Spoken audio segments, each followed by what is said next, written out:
Samajwadi party के राष्ट्रीय अध्यक्ष अखिलेश यादव के आगरा दौरे से राणासांगा विवाद पर सियासत और तेज हो गई है। वहीं सपाइयों का रुख देखकर करणी सेना और क्षत्रिय संगठन दहशत में है। नमस्कार, मैं हूं रजनीश यादव, आप देख रहे हैं यूपी डायरी।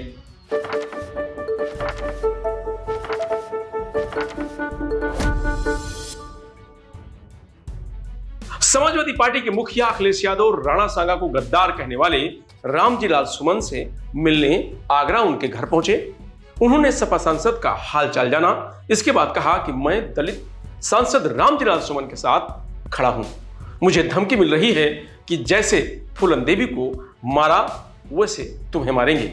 आखिरकार इनके पीछे कौन है? सपा प्रमुख ने कहा कि आगरा में जो तथाकथित शक्ति प्रदर्शन हुआ है उसमें तलवारें लहराई गई हैं। आरोपियों को कार्रवाई का डर नहीं है। रामजी लाल सुमन के घर तोड़फोड़ की गई। यह हमला अचानक नहीं हुआ बल्कि साजिश के तहत किया गया। क्षत्रिय सभा और अन्य हिंदू संगठनों के विरोध को देखते हुए सांसद के घर की सुरक्षा बढ़ा दी गई है। सोसाइटी और आसपास पुलिस और पीएससी के 800 जवान तैनात हैं।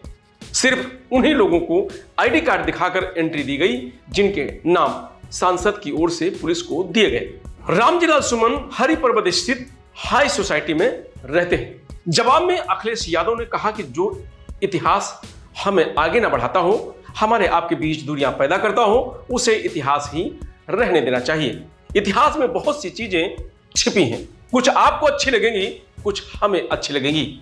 बाबा साहब के संविधान में हमें जो अधिकार मिले हैं उसके तहत हम आगे बढ़ रहे हैं।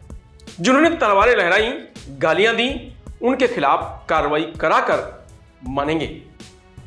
हम लोग संविधान को मानने वाले हैं। भाजपा कभी महंगाई पर बात नहीं करती, किसानों की आय दोगुनी हुई है या नहीं इस पर बात नहीं करती, आपके आगरा के विकास पर बात नहीं करती। आप सभी जाम में फंसते होंगे। आगरा में जिस तरह नंगी तलवारें, बंदूकें और डंडे लहराए गए, क्या सरकार ने इसकी परमिशन दी थी? परमिशन शांति से सम्मेलन करने की मिली जो प्रशासन ने दी। आपने देखा होगा तोड़फोड़ से लेकर हमला तक किया गया। उनका इरादा जान लेने का था। जिसने मुझे जान से मारने की धमकी दी वो बहुत ही भोला भाला और सीधा इंसान है। ऐसे ही बहुत सारे भोले भाले लोग आए थे, उन्हें कठपुतली की तरह इस्तेमाल किया गया। अखिलेश यादव ने कहा कठपुतली बनाने में धागा लखनऊ वाले के हाथ में था या दिल्ली वालों के हाथ में, ये उन्हें नहीं मालूम। 21 मार्च को सांसद रामजी लाल सुमन ने राज्यसभा में कहा था कि मुसलमान बाबर की औलाद तो तुम हिंदू गद्दार राणासांगा की औलाद हो। इसके बाद देश भर में विरोध प्रदर्शन हुआ। 25 दिन पहले 26 मार्च को सांसद के घर पर करणी सेना ने हमला कर दिया था, पथराव किया और बाहर खड़ी गाड़ियां और कुर्सियां तोड़ दी थी। सरकार भोले भाले लोगों को कठपुतली बनाकर राजनीतिक लाभ लेना चाहती है। अखिलेश यादव ने कहा कि रामजी लाल सुमन की कहीं हुई बात हाउस के रिकॉर्ड से निकाल दी गई है। उस बात को जिस तरह सोशल मीडिया पर सर्कुलेट की गई, सरकार की जिम्मेदारी बनती है उसे ना फैलाए। लेकिन सरकार जानबूझकर भोले भाले लोगों को कठपुतली बनाकर राजनीतिक लाभ लेना चाहती है। सरकार कामयाब नहीं होगी। पीडीए परिवार ने संकल्प लिया है कि हम एक होकर सरकार के षड्यंत्र के खिलाफ लड़ते रहेंगे। अखिलेश यादव ने कहा कि जिस शहर को स्मार्ट सिटी बनाना था वो शहर जाम में उलझ गए हैं। आपके सामने हैं। उन्होंने मां यमुना और गंगा को कितना साफ किया आप देख रहे होंगे। ये जानबूझकर रामजी लाल सुमन को अपमानित करने के लिए काम किया गया है। समाज में जहर घोलने का काम किया जा रहा है। अपनी नाकामियों को छुपाने के लिए ऐसा किया जा रहा है। आज के लोकतांत्रिक देश में कोई नंगी तलवारें नहीं लहरा सकता। किस तरह की भाषा और व्यवहार का इस्तेमाल किया गया है उसे आप सबने देखा। आगरा में जो तथाकथित शक्ति प्रदर्शन हुआ वहां तलवारें लहराई गई, साजिश के तहत हमला किया गया, पीडीए को डराने की कोशिश की गई। आरोपियों को कार्रवाई का डर नहीं है। रामजी लाल सुमन के घर तोड़फोड़ किया गया, गोली मारने के लिए कहा गया था। सुमन के घर पर अचानक हमला नहीं हुआ, वो एक साजिश के तहत किया गया। अखिलेश यादव यहीं नहीं रुके। उन्होंने कहा कि याद कीजिए क्या कहा जाता है, यूपी की पुलिस में बस यादव हैं, ऐसी कई फर्जी खबर चलाई जाती हैं। आज 2025 के जो आंकड़े हैं वो खबरें नहीं चलती।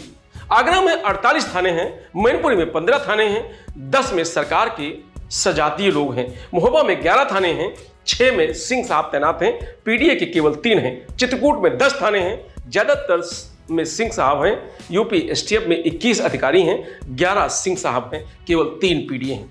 अखिलेश ने कहा कि इस सरकार में जाति कैसे काम कर रही है मैं बताता हूं। सम्राट अशोक, जिन्हें मौर्य समाज का भगवान माना जाता है, उनकी जयंती पर सौहार्दपूर्ण एक आदमी ने तलवार से केक काट दिया तो उन पर कार्रवाई हो गई।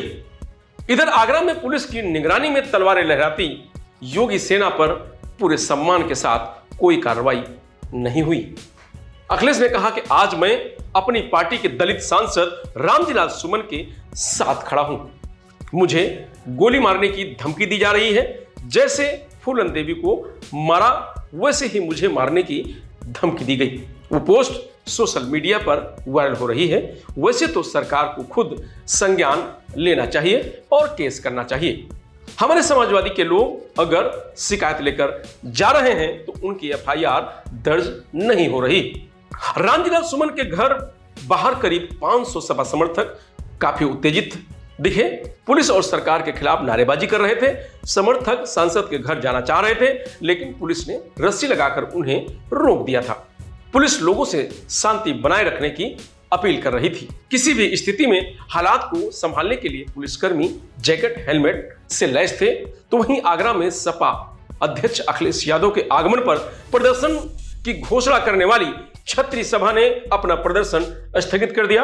अपने सोशल मीडिया पर इसकी जानकारी देते हुए सभा ने लिखा कि अखिलेश यादव के सकारात्मक बयान के बाद प्रदर्शन स्थगित किया गया है। लेकिन अखिलेश यादव के रामजीलाल सुमन के घर पर हुई प्रेस वार्ता में दिए गए बयानों ने एक बार फिर से मुद्दा गरमा दिया है। अब छत्री सभा भविष्य की रणनीति बना रही है। रामजीलाल सुमन ने सपा कार्यालय पर बयान दिया था कि मैदान तैयार है, 19 अप्रैल को अखिलेश यादव आ रहे हैं, अगर आना है तो आओ, हो जाए दो दो हाथ। इस बयान के बाद फिर से बवाल मच गया था। इससे पहले रामजीलाल सुमन राणा सांगा को लेकर विवादित बयान दे चुके थे। छत्री सभा के अध्यक्ष डॉक्टर अनिल चौहान ने रामजीलाल सुमन पर पलटवार करते हुए कहा कि वो दो दो हाथ किससे करना चाहते हैं, कहां तैयार हैं। हम राणा सांगा के वंशज हैं, हर चुनौती को स्वीकार करते हैं, जहां बताएंगे वहां जवाब दिया जाएगा। फिलहाल यूपी डायरी में आज इतना ही। कल फिर मिलेंगे नई खबरों के साथ। नमस्कार, आप देखते रहिए लोकमत हिंदी।